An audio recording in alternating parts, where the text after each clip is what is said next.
What is the sentence? We know that syntax is the study of sentence, and we know that sentences are made of words. There is a structure to the sentence. Structure in the sense that there is order, but there is also hierarchy. You know the structure we had at morpheme level within the word. There is a similar structure at sentence level in the sense that a sentence is not just a random sequence of words. Actually, words sometimes, before becoming part of the sentence, they are organized into a smaller units, and then it's only those units that become part of the sentence. So you see, there is this hierarchy that first your word, then, of course, we are thinking at a word level and we know that there is some structure to the word itself. But the words become part of the sentence, but before becoming part of the sentence, they may become part of a unit, and that unit will be part of a sentence. So those units are important in themselves, in the sense that they are also something that is studied in syntax as part of syntax. And those units have a name, they are called constituents. So these constituents then come together and they make up the sentence.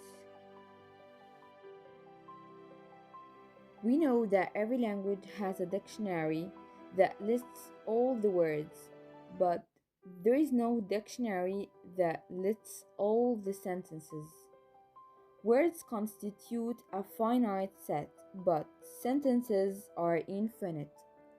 So you can apply a finite set of syntactic rules to a finite set of words and create an infinite number of sentences.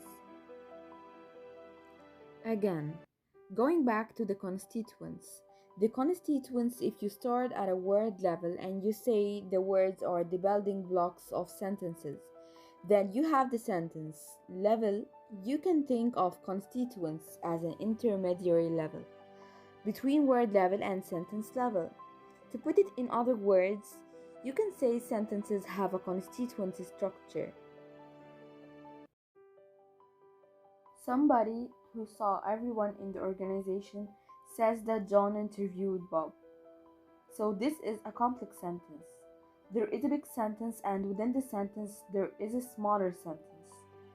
You could just say somebody says that John interviewed Bob. But then you can qualify somebody with who saw everyone in the organization. So this is one way you can expand a simple sentence into a complex sentence.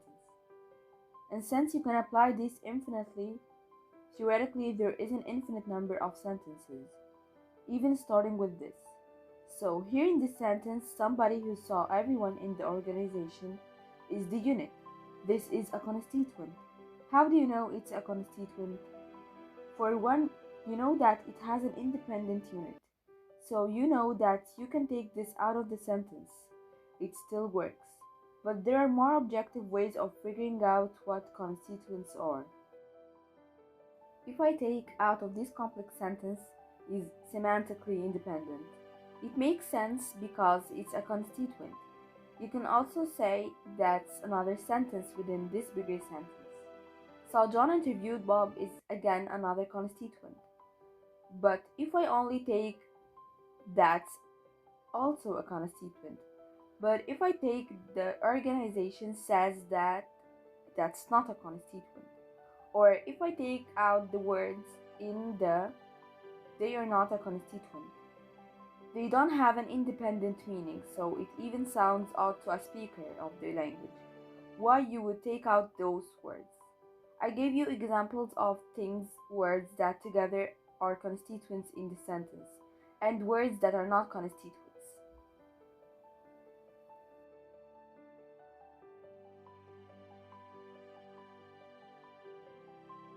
We're gonna talk today about tree diagram. In English, potentially we can have sentences that are ambiguous. Not because of the words that are ambiguous, but because of the potential ways in which the words could relate to each other within the sentence. Before we get there, you need to know the phrases. The phrases are really important. These are phrasal categories now. Phrase, verb, adjective phrase, even inflectional phrase, sentence, they are categories. They are phrasal categories. Okay, but we have lexical categories also, which are like noun, or we also have functional categories like determiner or the auxiliary verb.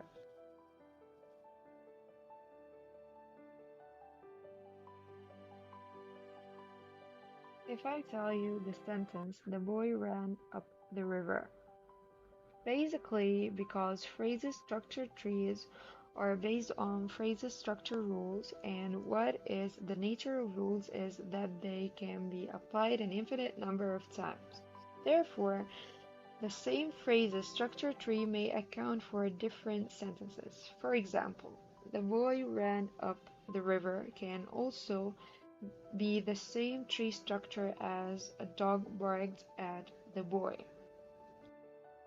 It's a determiner noun, which the noun phrase, the auxiliary is passed in both sentences. Verb is ran, then the verb could be barked, preposition up or at, and then followed by noun phrase, the river or the boy. So potentially you could fit a lot of other sentences into this tree diagram. And in all the cases, you could write the same phrases, structure rules, sentences. Noun, phrase, auxiliary, verb phrase. This is a generic rule. The noun phrase is determiner noun, verb phrase, the prepositional phrase for a preposition followed by a noun phrase again. We have a noun phrase at the end, which is the determiner noun, but because we already wrote the rule here, we don't write it again now. This was an introduction to a structural ambiguity or syntactic ambiguity.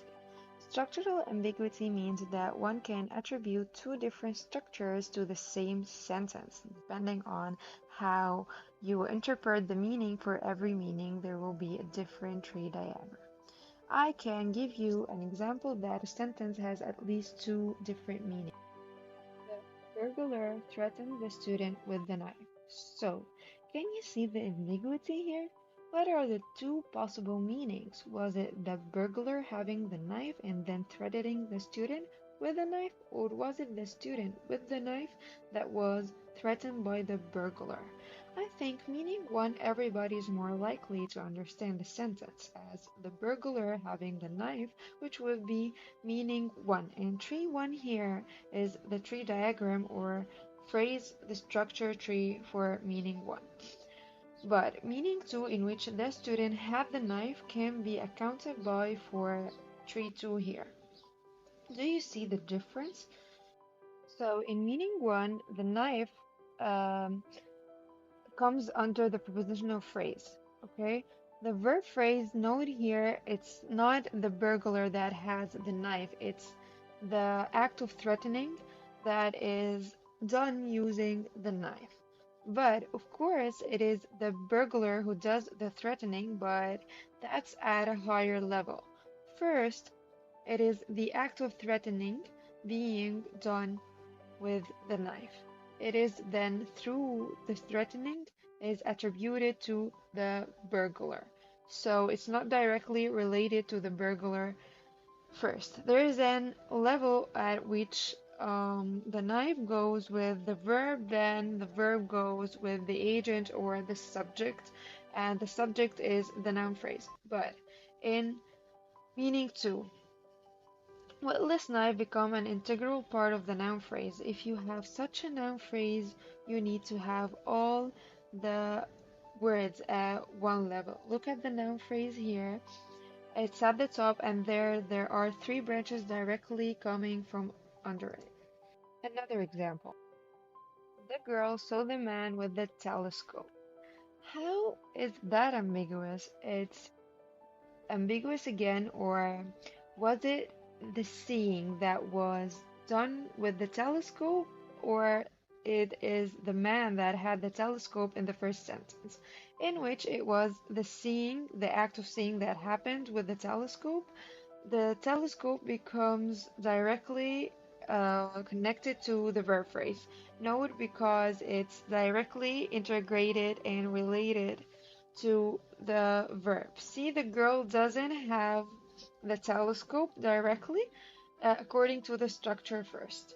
The telescope goes with the verb see, which in this case is past and saw it as the act of seeing that happens with the telescope, then it is the girl who does the act of seeing.